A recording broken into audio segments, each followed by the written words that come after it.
injuries. Tell us about his injuries. I can have Ari Sharg, my partner, come and speak. Any student athlete who's ever played from the inception of the NCAA up until the date of preliminary approval is covered.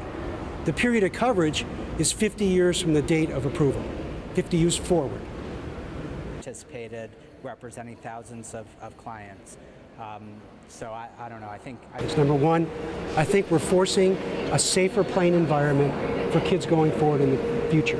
We're forcing the NCAA to adopt best practices, which every parent, everyone in the country should want for student athletes playing in the NCAA. And second, we're going to get out there and offer these tests and hopefully identify people who need help and give them the tools to go get that help.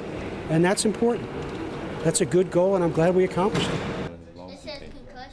Yeah, that's the settlement from when we had. When I was in school, I was a strong safety most of the time. It was like a hard-hitting position, and I got a few concussions, like some that I never remembered about because I lost my memory, you know. And then a few of them, like got put back in the game at the same time. And like my last concussion, my dad came and got me out. Told the coaches not to put me back in the game. Asking all them dollars. Asking all them dollars. Why you asking? My initial reaction was, this has been 5 years waiting, and I'm real happy that I may be able to help future players that may not have to go through the things I had to go through in life. Why are you all in the window? Close the window. People who are really injured as a result of concussions get nothing out of the settlement. People who may have been injured and need testing are going to get very little out of the settlement. They're going to get, at the end of the day, the opportunity to fill out a questionnaire, and then based on a secret algorithm, they might be able to get some sort of test where essentially their copay will be reimbursed. We think very few people are going to benefit from the settlement. The big winners would be the plaintiffs' attorneys and the NCAA. Settlement makes history. It changes college sports forever.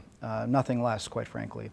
The reason for that is because never before, in decades of the NCAA's existence, never before has there been a mandatory enforcement of return-to-play guidelines. For decades, the NCAA has not done anything to address the issue, and even now, absent this settlement, there's no requirement that member schools have a particular set of guidelines. They're all just kind of doing their own thing.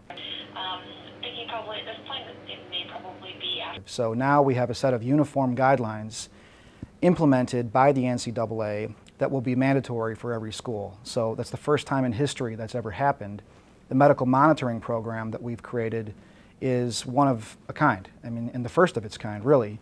And we think it's incredibly impactful because the problem with concussions is that people have the first injury and don't know it, and then they get the second injury on top of that before the symptoms of the first have healed. And that's where long-term brain damage comes into play. Greg calling from the Chicago Tribune. Hope I'm not bothering you. And if not, maybe I could speak to him.